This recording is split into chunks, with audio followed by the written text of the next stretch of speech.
मैं फिर हाजिर हूँ आपके लिए एक बहुत ही महत्वपूर्ण टॉपिक लेकर। जैसा कि हम जानते हैं कि जो नई शिक्षा नीति आई है या नई राष्ट्रीय शिक्षा नीति आई है, उसमें भारत के इतिहास और खासकर भारत के प्राचीन इतिहास पर विशेष जोर दिया गया है, क्योंकि हम जानते हैं कि हमारा प्राचीन भारत का इतिहास बहुत ही उज्जवल, बहुत ही समृद्ध, बहुत ही गौरवशाली था। लेकिन समय का प्रभाव, जैसा कि हमने बहुत बार कहा है कि बहुत सारी घटनाएं ऐसी घटी जिसके कारण जो उज्जवल इतिहास था हमारा, जो गौरवपूर्ण इतिहास था हमारा, वह धुंधला पड़ गया। अब उसे साफ करना है, उस पर जो गर्द की परत चढ़ गई उसे हटाना है, ताकि हम अपने गौरवपूर्ण इतिहास को जानें और उससे सीखें और अपने भविष्य को सुंदर, गौरवपूर्ण, समृद्ध बना सकें। तो इसी के तहत जितने भी हमारे कॉलेजों में बच्चे हैं, उन्हें भारत के बारे में जरूर जानकारी देने की बात कही गई है, क्योंकि हम बहुत कुछ पढ़ते हैं, विज्ञान पढ़ते हैं, बड़ी बड़ी बातें पढ़ते हैं, टेक्नोलॉजी पढ़ते हैं, हर क्षेत्र में हमारा ज्ञान बहुत रहता है, लेकिन हम अपने आप को ही नहीं जानते हैं। तो हमें अपने आप को जानना है।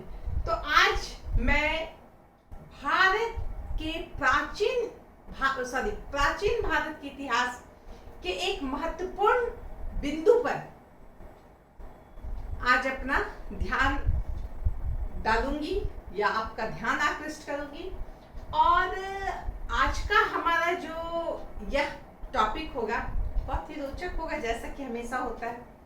साथ ही साथ जैसा कि हमेशा होता है, सरल और संक्षेप में मैं आपको बहुत ही महत्वपूर्ण बात बताऊंगी, जो आप ध्यान से सुनिए।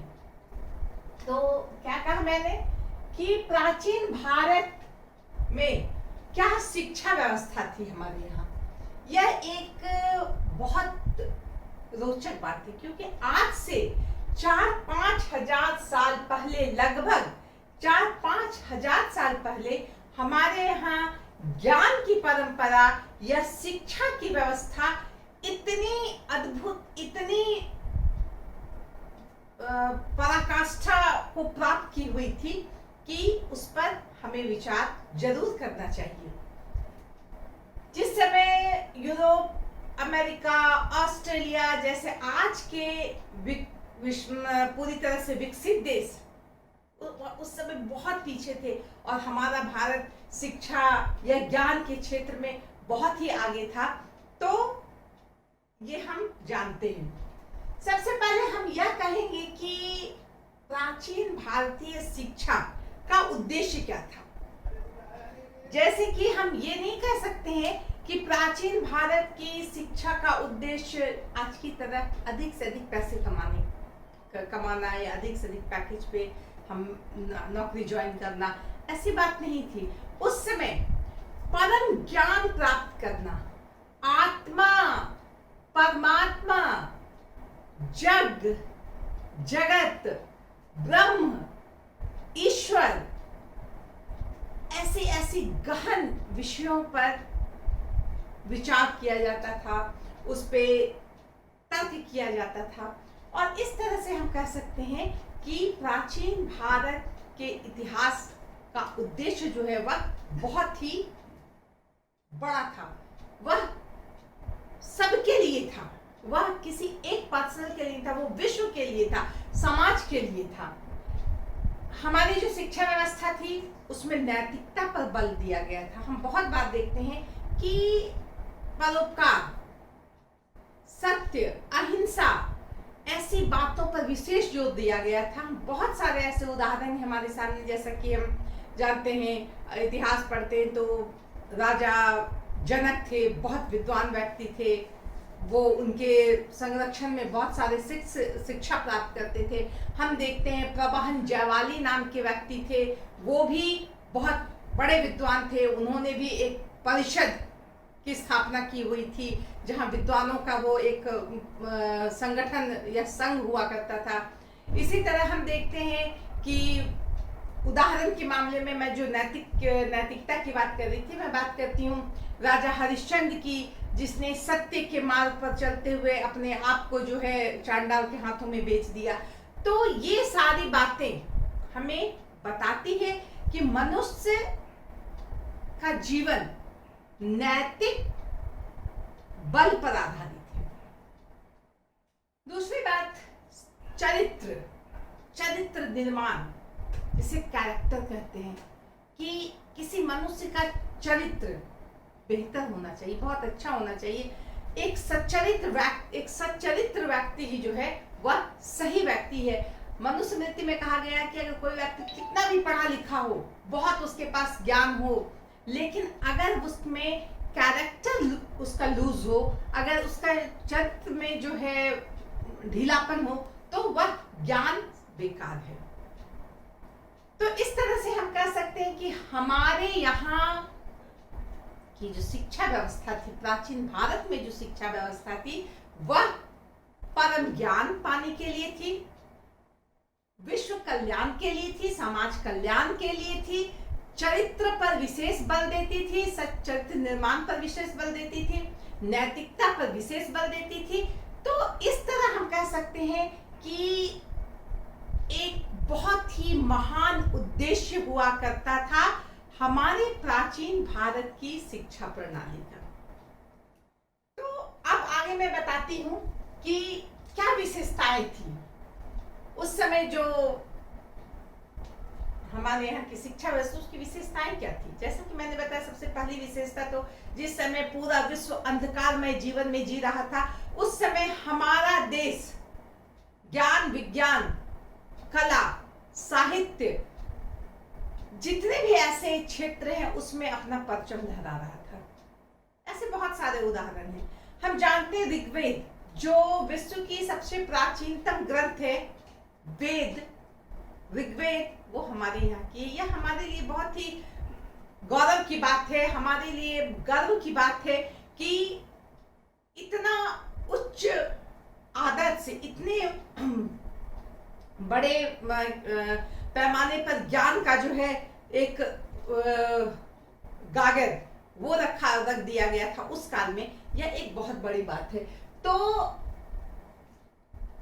जैसा कि हमने बताया कि वेद, उपनिषद, वेदों के बहुत सारे अंग होते थे, संहिताएं होती थी, ब्राह्मण होते थे, आरण्यक होते थे, उपनिषद होते थे। ये सारे वेद के अंग बहुत ही महत्वपूर्ण थे। ये ना सिर्फ, अगर हमने भी कहा कि परम ज्ञान के लिए होता था, लेकिन इसके अतिरिक्त हम देखते हैं कि इन सब पुस्तकों में बहुत बार, बहुत जगह यह उल्लेख है कि किस तरह समाज का नियम होना चाहिए, किस तरह राज्य का नियम होना चाहिए, किस तरह अर्थव्यवस्था होनी चाहिए। ये सारी बातें उन मंत्रों में, उन व्याख्यानों में हम पाते हैं। तो इस तरह से प्राचीन भारत की शिक्षा व्यवस्था का एक बहुत बड़ा, उत्कृष्ट होने का एक बहुत बड़ा उदाहरण है कि हमारे पास वैदिक संहिताएं जो हैं, वेद हैं, पुराण हैं, वो इतने समृद्ध हैं कि बताते हैं कि उस समय शिक्षा व्यवस्था कितनी उत्कृष्ट रही होगी। सबसे पहले हम देखते हैं कि बच्चों का विद्यारंभ संस्कार होता था। सोचिए कि एक छोटे बच्चे का एक संस्कार जो होना जरूरी है, जैसे कि हमने बताया है कि भारतीय समाज में जो है 16 संस्कार की व्यवस्था थी। हर व्यक्ति के लिए जो है इन सारे संस्कारों से होकर गुजरना पड़ता था, जो बहुत ही महत्वपूर्ण थी। कर्मकांड होते थे, लेकिन इसका उद्देश्य जो है वह बहुत ही बड़ा था। बच्चों को विद्याध्ययन के लिए स्लेट पकड़ाया जाता था शुभ मुहूर्त में, उसे ओम गणेशाय नमः, ओम सरस्वती नमः, इस तरह के शब्द, इस तरह के वाक्य लिखाए जाते थे। और इसके साथ ही जो है बच्चा पढ़ने के लिए अब वह तैयार है, अब उसकी आगे की पढ़ाई होने के लिए रास्ता प्रशस्त है। यह एक बहुत बड़ी बात है कि एक छोटे से बच्चे के लिए यह सोच लिया जाता था कि अब तुम्हारी पढ़ने की उम्र शुरू हो गई है, ज्ञान प्राप्ति की उम्र शुरू हो गई है, शिक्षा प्राप्ति की उम्र शुरू हो गई है, अब तुम्हें ये काम करना है। तो यह एक बहुत ही ऊंची सोच का ही परिणाम हम कह सकते हैं। उपनयन संस्कार हम सभी जानते हैं, आज भी उपनयन संस्कार जिसे जनेऊ के रूप में हम जानते हैं, उपनयन संस्कार भी एक बहुत महत्वपूर्ण संस्कार हुआ करता था। जब बच्चे 5 साल के हो जाते थे, लगभग 7 साल के हो जाते थे, तो उस समय उनका उपनयन संस्कार होता था और उपनयन संस्कार के साथ ही उन्हें ब्रह्मचर्य आश्रम में वो प्रवेश करते थे। उन्हें शिक्षा दी जाती थी कि किस तरह अपने आप को संयमित रख करके, अपने आप को तपश्चर्या में रखते हुए ज्ञान प्राप्त करना है, शिक्षा प्राप्त करना है, इधर उधर की बात ना करके। ये जो समय है, जो ब्रह्मचर्य काल कहा जाता है, जिसे हम लगभग 25 वर्षों का माना गया है, यह महत्वपूर्ण समय जो है यह उपनयन संस्कार के बाद शुरू हो जाता था। और इस समय जो बालक होता था वह विद्या अध्ययन करता था। अगर आपके मन में ये शंका हो रही होगी कि क्या सिर्फ बालक बालिकाएं नहीं, तो ऐसी बात नहीं है। हमें यह जान करके और भी खुश होना चाहिए और हमें और भी प्राउड फील करना चाहिए कि उस समय हमारे यहाँ लड़कियों की यानी बालिका शिक्षा की भी व्यवस्था थी। ये अलग बात है कि बालिकाएं गुरुकुल में पढ़ने नहीं जाया करती थी, लेकिन उनके लिए गुरुजी घर आया करते थे। बहुत सारी बालिकाएं थी, उन्हें वेद का भी ज्ञान था। बहुत सारी एक पुस्तक है जिसमें महिलाओं के लिए भी क्या क्या कला या कौन कौन सा गुण उसमें होना चाहिए, किस किस चीज की शिक्षा उसे मिलनी चाहिए, इसकी भी पूरी व्याख्या की हुई है कि किस तरह लड़कियों को सिलाई बुनाई, पाक कला या साज सज्जा की जो कला है, यह सारी कलाएं लड़कियों में होनी चाहिए, बालिकाओं में होनी चाहिए। उसको शिक्षा दी जाती थी ताकि वह भविष्य में एक सही नारी बन सके, जो सही तरीके से अपने परिवार का पालन पोषण कर सके। लेकिन हमें यह भी जानना चाहिए, ऋग्वेद की बहुत सारे मंत्रों की रचयिता महिलाएं हुई, चाहे वो विश्ववारा हो, अपाला हो, गार्गी हो, बैत्री हो, इन लोगों ने श्लोक की रचना की। सोचिए कितनी बड़ी बात है। बहुत सारी महिलाएं ऐसी थी जो आजीवन पठन पाठन और वेद उपनिषद ज्ञान प्राप्ति में लगी रहती थी, विवाह तक नहीं करती थी। ऐसी महिलाएं, उन्हें ब्रह्मचारिणी कहा गया है। बहुत सारी महिलाएं थी जो अपने पति के साथ साथ शिक्षा दीक्षा के काम में या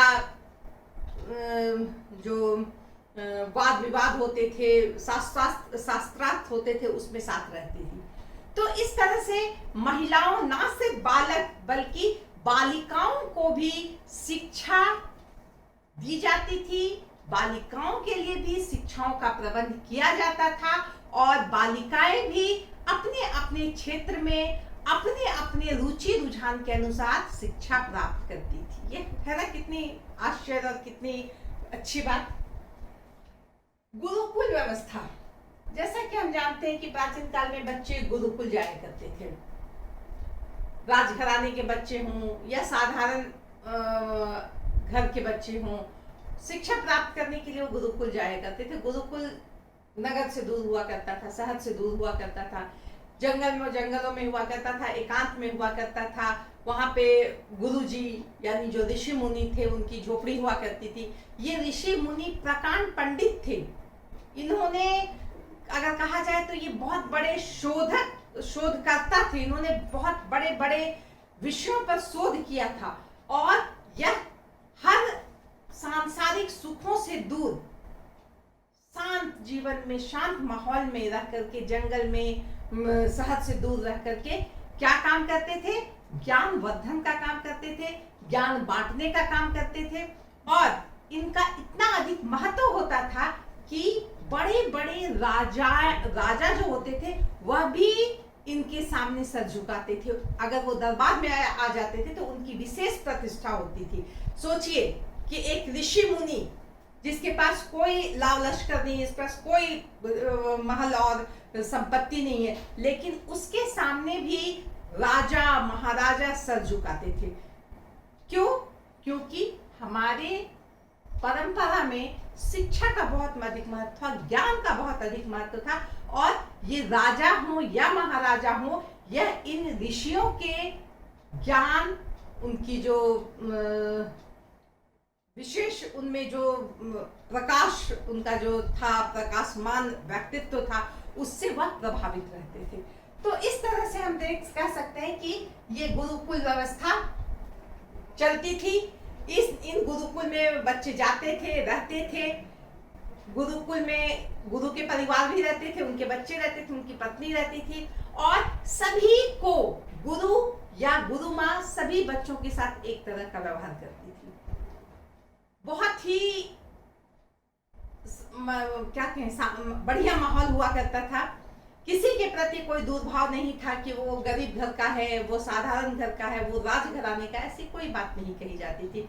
हम देखते हैं कि श्री रामचंद्र, रामायण में हम देखते हैं कि श्री राम भी शिक्षा प्राप्त करने के लिए गुरुकुल गए थे 4 भाइयों के साथ।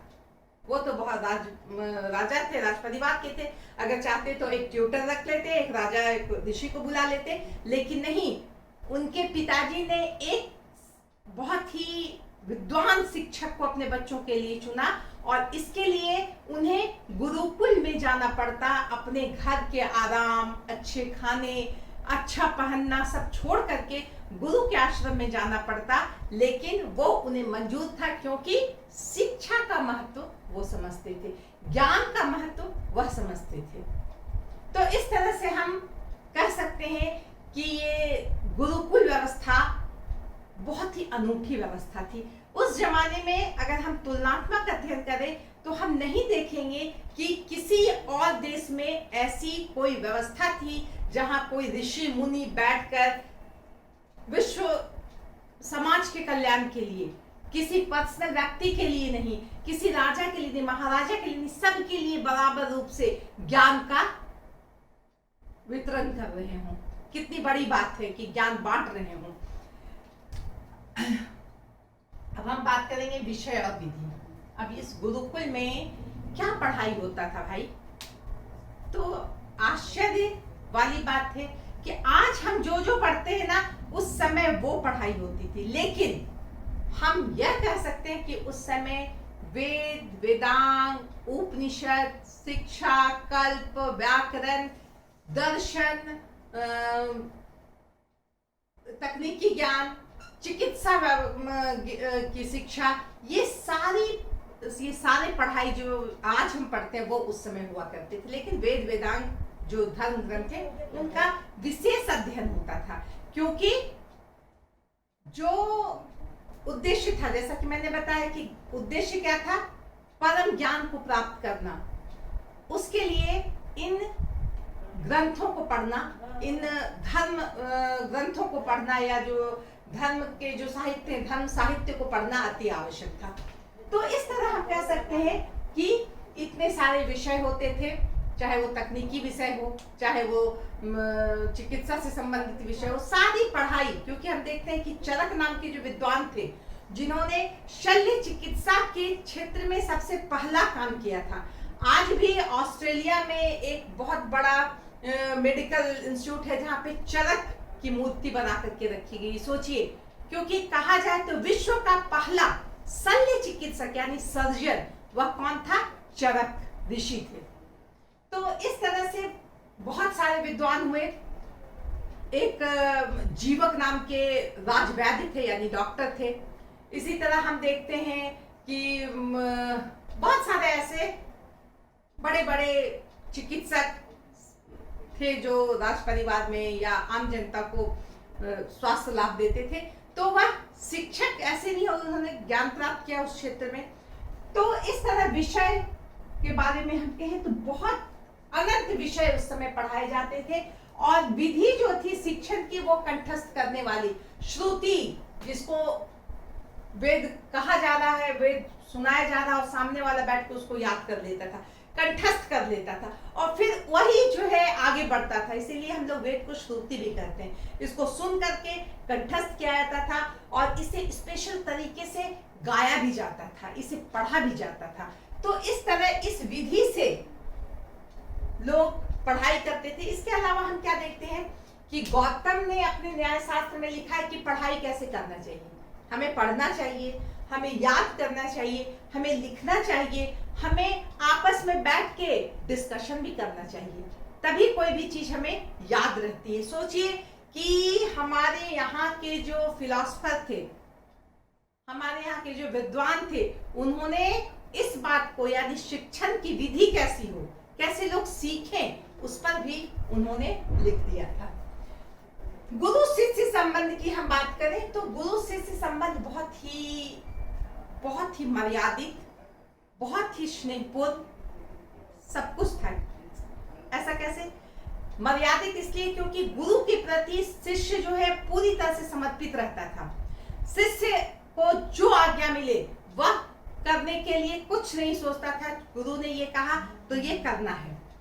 एक कहानी आप लोगों ने पढ़ी होगी कि आरुणि नाम का एक बच्चा जो बाद में बहुत बड़ा विद्वान बना, वह गुरुजी के यहाँ पढ़ने गया था और बारिश होने लगी, बारिश का मौसम आ गया।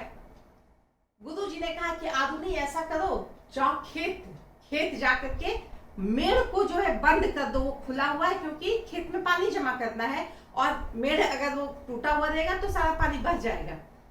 आरुणि रात को ही चल पड़ा कुदाल लेकर के आचार्य का खेत का मेड़ ठीक करने के लिए, लेकिन इतनी बारिश थी, इतनी मूसलाधार बारिश थी कि वह मेड़ को ठीक नहीं कर पा रहा था। बार बार प्रयास करने के बाद भी अंततः उसने क्या किया, अपना दिमाग लगाया कि भाई ये तो मुझसे नहीं हो रहा है, लेकिन यहाँ पानी खेत में रोकना है, मैं क्या करूं। वो उस टूटे हुए मेड़ के पास सो गया और इस तरह उसने खेत के पानी को रोकने की कोशिश की। तो यह क्या बताता है कि शिष्य गुरु के प्रति कितना समर्पित था। जब सुबह देखा गया अरे आरुणि कहाँ है, अरे रात को तो उसे भेजा गया था खेत में, जब वहां गया तो देखा वो मेड़ के पड़ा हुआ है ताकि पानी को वह रोक सके। इस तरह से हम कह सकते हैं कि शिष्य का व्यवहार बहुत ही सम्मानजनक होता था राजा अपने गुरु के प्रति, लेकिन गुरु भी अपने शिष्य को अपने बच्चों की तरह देखता था। गुरु की पत्नी जो है अपने बच्चों की तरह सारे शिष्यों का पालन पोषण करती थी, उसे खाना पीना देती थी, उसका सेवा सत्कार करती थी कि जिस तरह अपने बच्चों को लोग करते हैं। साथ ही साथ हम देखते हैं कि इसी क्रम में बच्चों को बहुत सारी सैद्धांतिक शिक्षाएं भी देती जाती थी, जैसे कि जाओ आज लकड़ी जो है खत्म है, लकड़ी चुन करके लाओ जंगल से। बच्चे जंगल से लकड़ी चुन करके लाते थे, गुरु माँ खाना बनाएगी। बच्चे भिक्षाटन करके चावल चूड़ा दाल लेकर के आते थे गांव से, गुरु माँ खाना बनाएंगी, सभी को देंगी। तो ये सब के क्रम में वो जमीनी हकीकत से भी जुड़ जाते थे। वो पढ़ाई लिखाई से हटके वो प्रैक्टिकल भी कर लेते थे इनके द्वारा। तो इस तरह हम कह सकते हैं कि सोचिए कितनी सोची समझी, कितनी ही तरीके से बनाई गई यह व्यवस्था थी जो प्राचीन भारत में अपनाई गई थी। इसमें बहुत सारे गुण हैं जिसे आज भी हम अपने में, हमारे आज के समय में हम इसको ग्रहण कर सकते हैं। अध्ययन काल के बारे में क्या कहा गया कि कितना टाइमिंग होना चाहिए, इसका कोई निश्चित टाइम नहीं, फिर भी कहा जाता है कि एक वेद को पढ़ने के लिए 12 साल का समय होना चाहिए। तो इस तरह हम देखें तो 4 वेद पढ़ने के लिए 48 साल का समय चाहिए होता था, लेकिन सामान्य तौर पर हम देखते हैं कि आदमी एक वेद पढ़ता था, 12 साल पढ़ने के बाद वह स्नातक कहलाता था और उसके बाद और भी उसे उपाधि मिलती जाती थी।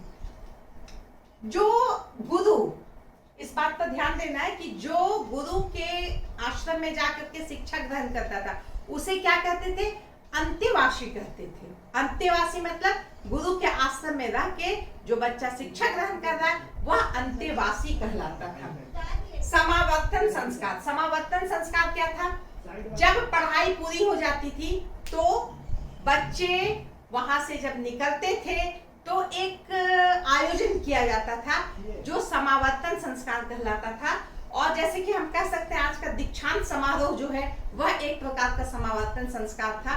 इसमें ऋषि मुनि गुरु के प्रति जो है आभार व्यक्त किया जाता था और ऋषि मुनि जो है वह बच्चों को आशीर्वाद देते थे, उनके भविष्य के अच्छे भविष्य की कामना करते थे।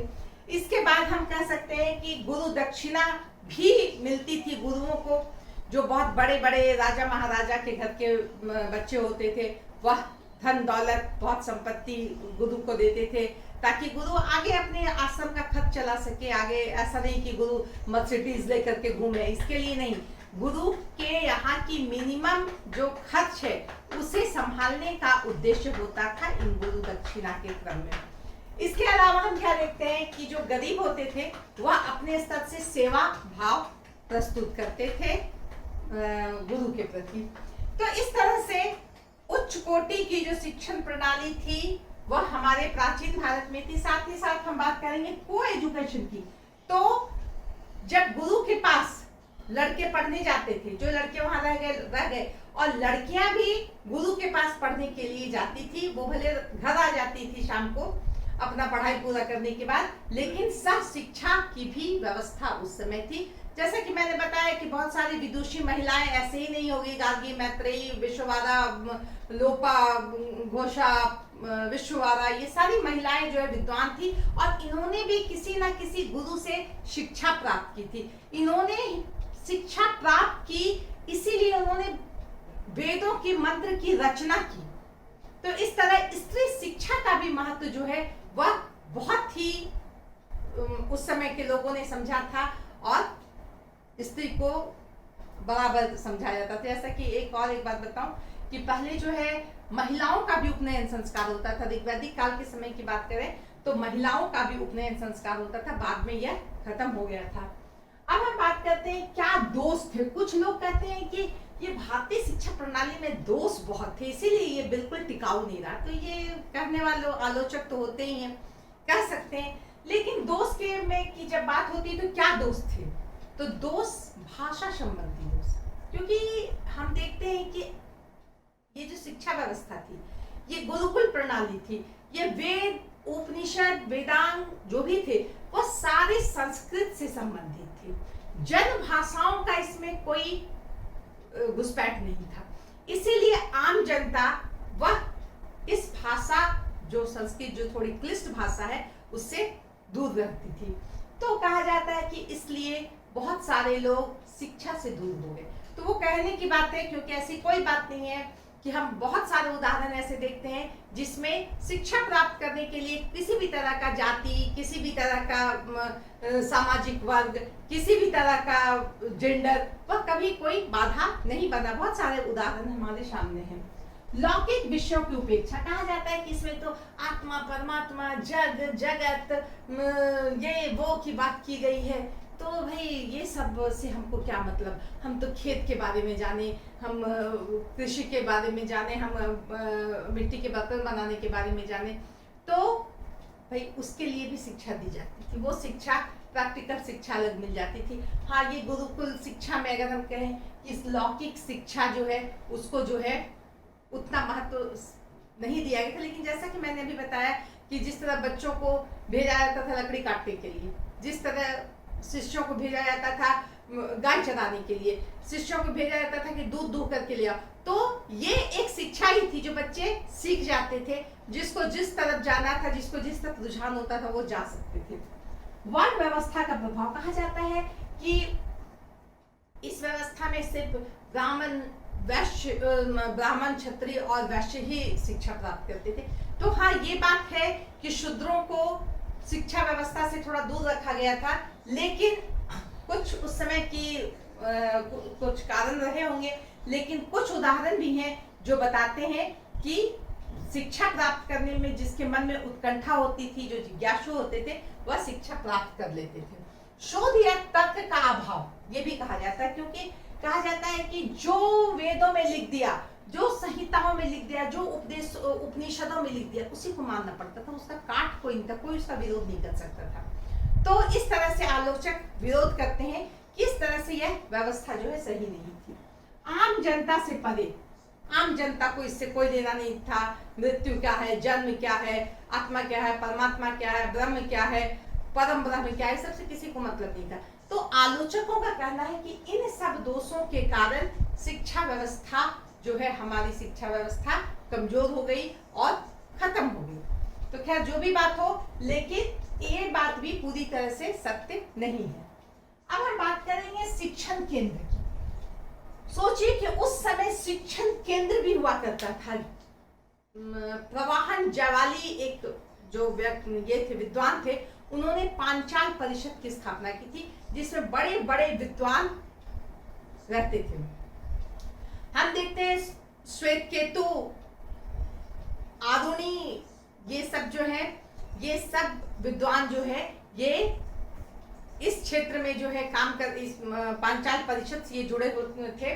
और साथ ही साथ बहुत राजा महाराजा उनको इज्जत के साथ इन ऋषि मुनियों को बुलाते थे। जैसा कि हम जानते हैं, याज्ञवल्क्य को जो है शास्त्र के लिए बुलाया गया था राजा जनक की सभा में। बहुत सारे विषय पे वाद विवाद बहुत बड़े स्तर पे हुआ करता था। तो जैसा कि वो मैंने बताया पांचाल परिषद, उसके बाद मैं बात करूंगी तक्षशिला की। तक्षशिला कहाँ है? वर्तमान में रावलपिंडी पाकिस्तान में है। जो हम कह सकते हैं कि भरत का पुत्र तक्ष था, उसके द्वारा ही तक्षशिला शहर या नगर का निर्माण किया गया था। और ये तक्षशिला बहुत बड़ा शिक्षा का केंद्र था। ईसा पूर्व यह शिक्षा का बहुत बड़ा केंद्र था। और यहाँ से, जैसा कि हम जानते हैं, चाणक्य यहीं के थे। जैसा कि हम जानते हैं, कौशल के जो शासक थे प्रसेनजीत यहीं के थे। चंद्रगुप्त मौर्य ने यहीं से शिक्षा प्राप्त की थी। वसुबंधु जो बौद्ध भिक्षु थे, बहुत विद्वान थे, वो भी यहीं के प्रोडक्ट थे। तो इस तरह बहुत सारे विद्वानों ने यहाँ से शिक्षा प्राप्त की थी। चरक, जिसके बारे में मैंने बताया, बहुत बड़े शल्य चिकित्सक थे, वो यहाँ के प्रोफेसर भी थे। तो इस तरह से ये तक्षशिला एक बहुत बड़ा शिक्षा का केंद्र हुआ करता था। अब हम बात करेंगे काशी। काशी जो बनारस में है, अभी भी बनारस हिंदू विद्यापीठ, काशी BHU जो है, बनारस हिंदू विश्वविद्यालय जो है, यह जिस तरह आज अपना एक जगह बनाए हुए, उस तरह उसका माने पूर्वज कहा जाए काशी। यहाँ भी बहुत बड़े बड़े विद्वान आकर के रहते थे, ज्ञान प्राप्त करते थे। बहुत बड़े बड़े क्षेत्रों में फैला हुआ होता था। ये क्या कहते हैं, इनका जो शिक्षण केंद्र होता था। नालंदा के बारे में हम सब जानते हैं। ये बिहार में नालंदा जो है, पटना से लगभग 40 मील दूर में है, जो बौद्ध शिक्षा का बहुत बड़ा केंद्र था। और यहाँ पर एक से एक बौद्ध विद्वान थे। यहाँ पर एक से एक पांडुलिपियां थी, चाहे वो बौद्ध धर्म से संबंधित हो, चाहे वह हिंदू धर्म से संबंधित हो। इतनी सारी महत्वपूर्ण पांडुलिपियां, पुस्तकें यहाँ रखी हुई थी, जो शिक्षा का एक बहुत बड़ा केंद्र होने का प्रमाण देती थी। और जैसा कि हम जानते हैं कि 12वीं शताब्दी में बख्तियार खिलजी द्वारा इस पर आक्रमण किया गया था, इसे जला दिया गया था। ये भी कहा जाता है कि लगभग 6 महीने तक यह जलता रहा था। इसमें इतनी पुस्तकें थी, इतनी पांडुलिपियां थी। अगर वो पांडुलिपियां आज हमारे पास होती तो बात कुछ और ही होती। विक्रमशिला कहाँ है? ये आपका भागलपुर, वर्तमान में जो भागलपुर है वह है। यह भी शिक्षा का बहुत बड़ा केंद्र हुआ करता था। इसे भी बख्तियार खिलजी द्वारा बर्बाद किया गया। कांची कहाँ है? तमिलनाडु में कांचीपुरम जो है, वहां पे कांची ये था, जो तमिल और संस्कृत का बहुत बड़ा केंद्र था। यहाँ से बहुत बड़े बड़े विद्वान निकले। कदम देश के जो राजा थे, उन्होंने भी यहाँ से शिक्षा प्राप्त की थी। नालंदा के जो कुलपति थे, उन्होंने यहाँ से शिक्षा प्राप्त की थी। तो इस तरह से उस समय, उस जमाने में इतने बड़े बड़े शिक्षण केंद्र हमारे यहाँ उपस्थित थे। ओदंतपुरी, ये ओदंतपुरी कहाँ है? ये भी पटना में था। और इसे भी जो है, ये मैं बता रही हूँ, विक्रमशिला की स्थापना जो है पाल नरेश धर्मपाल ने की थी, याद रखिएगा। और ओदंतपुरी की स्थापना पाल नरेश गोपाल ने की थी। और यह भी शिक्षा का बहुत बड़ा केंद्र था। और नवदीप की स्थापना सेन शासकों ने की थी, जो बंगाल के नदिया जिले में है। तो इस तरह से ये शिक्षण केंद्र प्राचीन भारत के इतिहास की जो शिक्षा व्यवस्था थी उसका एक जीता जागता प्रमाण था कि किस तरह हमारे यहाँ की शिक्षा व्यवस्था थी, शिक्षण व्यवस्था थी कि इतने बड़े बड़े शिक्षण केंद्र थे जहाँ बड़े बड़े विद्वान विद्यादान करते थे, बहुत सारे जिज्ञासु शिष्य जाकर के विद्या पाते थे। तो इस तरह से हम कह सकते हैं कि हमारे भारत की जो शिक्षा प्रणाली थी प्राचीन भारत की, वह बहुत ही उत्कृष्ट कोटि की थी। इसके साथ ही मैं ये चैप्टर यहाँ समाप्त करती हूँ।